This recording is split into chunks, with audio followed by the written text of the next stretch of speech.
আসসালামু আলাইকুম ওরহমতুল্লাহি ওবরাকাতু। আপনারা যেখানেই আছেন, যেখান থেকেই আমার এই ভিডিওটি দেখছেন, সকলকে জানাই মোবারকবাদ। আমরা আজকে আলোচনা করব আত্ম উন্নয়নের 9টি ধাপ নিয়ে। আপনি যে কোনো পেশার হন বা আপনি যে কাজই করেন না কেন, ইনশাআল্লাহ এই ভিডিও সিরিজগুলো আপনার জন্য অত্যন্ত উপকারী হবে বলে আমি মনে করি। সকলের জন্যই এটি অত্যন্ত কার্যকরী একটি ভিডিও হবে ইনশাআল্লাহ। আত্ম উন্নয়নের 9টি ধাপ। আমরা অনেকেই জীবনে বড় পরিবর্তন চাই। আমরা অনেকেই চাই যে আমার জীবনের একটা বড় পরিবর্তন হোক, কিন্তু কোথা থেকে শুরু করব তা আমরা অনেকে বুঝতে পারি না। আসলে বড় পরিবর্তন শুরু করার জন্য আমাদেরকে সর্বপ্রথম যেই ধাপ আমাদেরকে নিতে হবে সেটা হচ্ছে যে ছোট ছোট অ্যাকশনের মাধ্যমে আমাদেরকে বড় পরিবর্তনের দিকে যেতে হবে। আত্ম উন্নয়নের 1 নম্বর ধাপ হচ্ছে ছোট ছোট অ্যাকশন নেওয়া, আর এই ছোট ছোট অ্যাকশনের মাধ্যমে আপনার মধ্যে ছোট ছোট পরিবর্তন দেখা দিবে। আমরা যদি এক কথায় বলতে চাই যে কেন ছোট ছোট অ্যাকশন আমরা নেব, ছোট ছোট অ্যাকশনে আমাদের কি উপকার হবে, কেন এটা দরকার? কারণ হচ্ছে আপনি যখন একজন মানুষ যে কোনো কাজ হঠাৎ করে সে বড় পরিবর্তন আনা তার জন্য সম্ভব হয় না। তাই আপনি যদি ছোট ছোট পরিবর্তনের মাধ্যমে, ছোট ছোট অ্যাকশনের মাধ্যমে ছোট ছোট আপনার পরিবর্তন আসবে ইনশাআল্লাহ এক সময় এক সময়। এরপরে ছোট অভ্যাসগুলো ধীরে ধীরে চারিত্রের মধ্যে এবং চিন্তার মধ্যে আপনার স্থির হয়ে যাবে এবং এটা আপনার জীবনকে বদলে দিবে।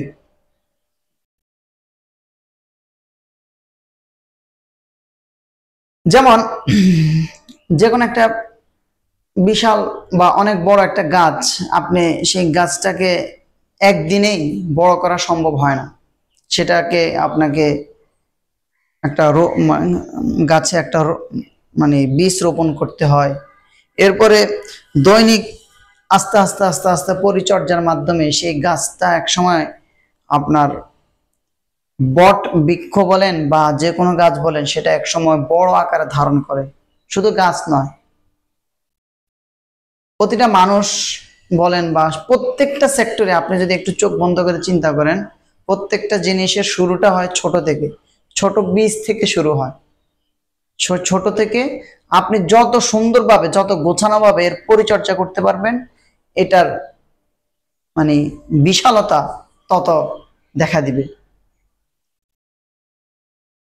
আল্লাহ রাসূল সাল্লাল্লাহু আলাইহি ওয়াসাল্লাম বলেন যে আহাব্বুল আমালি ইলাল্লাহি আদওয়ামুহা ওয়া ইন ক্বাল্লা, যে তোমরা যা কিছু করো না কেন সেটা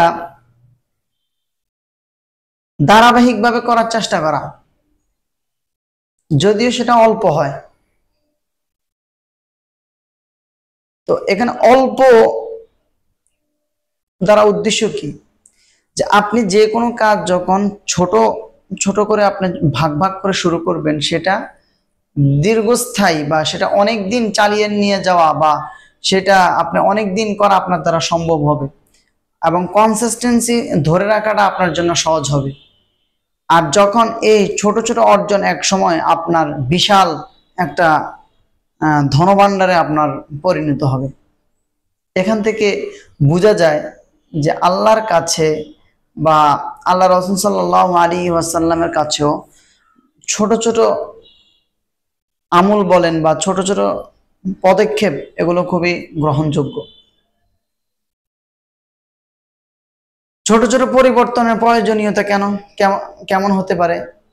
যেমন বড় কিছু আমরা যখন শুরু করব, তখন বড় কিছুর জন্য আমাদের মনের ভিতরে একটা ভয় কাজ করে যে এই কাজটা করতে পারবো কি পারবো না, একটা ভয় কাজ করে, যার কারণে অনেক ক্ষেত্রে ওই কাজটা আর হয়ে ওঠে না। তাই ছোট করে যদি আপনি শুরু করেন, এক সময় ইনশাল্লাহ এটা একটা অবস্থা আপনি দেখতে পারবেন। 2 নম্বর হচ্ছে যে আপনার হতাশা কাটবে, অল্প অল্প করে যদি আপনি শুরু করতে পারেন আপনার হতাশা কাটবে, আপনার ভিতরে আহ ভয় ভয় জন্মাবে না। 3 নম্বর হচ্ছে সেটা অভ্যাসে পরিণত হবে, নিয়মিত করতে পারবেন, অভ্যাসে পরিণত হবে এবং সেটা দীর্ঘস্থায়ী হবে। এবার আসি আমরা ছোট কাজগুলো কিভাবে করব। ছোট কাজগুলো আমরা কিভাবে করতে পারি। 1 নম্বর হচ্ছে আমাদেরকে টার্গেট নিতে হবে যে আমি এই কাজটা করতে চাই। যেমন আপনি টার্গেট নিলেন যে আমি 5 ওয়াক্ত নামাজ দৈনিক পড়ব। এখন 5 ওয়াক্ত নামাজ আপনি দৈনিক, কেউ আছে শুধু ঈদের নামাজ পড়ে, 5 ওয়াক্ত নামাজ পড়ে না, সে নামাজ তো পড়ে, ঈদের নামাজ পড়ে বা শুধু জুমার নামাজ পড়ে। তাদের টার্গেটটা হবে কি যে আমি ইনশাল্লাহ আজকে যে সারাদিনে বা আমি এখন থেকে অন্তত পুরো 5 ওয়াক্ত না পারি, আমরা 4 ওয়াক্ত যাতে করে সঠিকভাবে পড়তে পারি। যখন তার 4 ওয়াক্ত সঠিকভাবে সে পড়তে পারবে তখন সে প্রতিজ্ঞাবদ্ধ হবে যে আমি শুধু ফজরের নামাজ যাতে করে সুন্দরভাবে পড়তে পারি, এই প্রতিজ্ঞা করবে। এরপরে যখন সে 5 ওয়াক্ত নামাজ যখন তার কন্ট্রোলে চলে আসবে তখন তার প্রতিজ্ঞা হবে যে আমি পুরো 5 ওয়াক্ত নামাজ যাতে জামাতের সাথে পড়তে পারি। এইভাবে শুধু নামাজ না, আপনি যে কোনো একটা বই বলেন বা যে কোনো একটা কাজ, যে কোনো সেক্টরে আপনি এভাবেই আপনাকে আগাতে হবে। তো এভাবে যদি আমরা আমাদের ধাপগুলোকে আমরা আগাতে পারি তাহলে খুব সহজে আমরা যে কোনো কাজে সাকসেস হওয়া আমার দ্বারা সম্ভব। যেমন অনেকে কোরআন মুখস্থ করি আমরা, তো কোরআন তো আপনি প্রতিদিন 1 পৃষ্ঠা করে, প্রতিদিন একসাথে তো আপনি পুরো কোরআন মুখস্থ করতে পারবেন না। যার দ্বারা 5 পৃষ্ঠা সম্ভব সে 5 পৃষ্ঠা পড়বে, যার দ্বারা 1 পৃষ্ঠা সম্ভব সে 1 পৃষ্ঠা পড়বে, 1 পৃষ্ঠা না পারলে সে আধা পৃষ্ঠা পড়বে। এভাবে একদিন, 1 বছর, 2 বছর বা একদিন তার পুরো কোরআন হেফজ হয়ে যাবে। এভাবেই মানুষ উন্নতি লাভ করে। এর পরবর্তীতে আপনাকে ডায়েরি মেনটেন করতে হবে যে আমার এই প্রতিদিনের কাজগুলা ঠিকঠাক মতো হচ্ছে কিনা, ঠিক আছে, এই কাজগুলা ঠিকঠাক মতো করতেছি কিনা, এগুলো আমাদেরকে লক্ষ্য রাখা দরকার। যেমন আমি যদি গল্পের মাধ্যমে বলতে চাই তাহলে যে আপনি যদি আজকে একটা আয়াত মুখস্থ করেন, কালকে একটা আয়াত মুখস্থ করেন, এভাবে আপনার একসময় একটা বিশাল ভান্ডার হয়ে যাবে। অতএব আমরা আমাদের যে কোনো কাজ ছোট ছোট অ্যাকশন নিয়ে শুরু করব ইনশাল্লাহ। বাকি দ্বিতীয়, তৃতীয়, চতুর্থ এভাবে আমি পর্ব আকারে ইনশাল্লাহ বাকিগুলো ইনশাল্লাহ আলোচনা করব। আল্লাহ তাআলা আমাদেরকে তৌফিক দান করুক। আসসালামু আলাইকুম ওয়া রাহমাতুল্লাহি ওয়া বারাকাতুহু।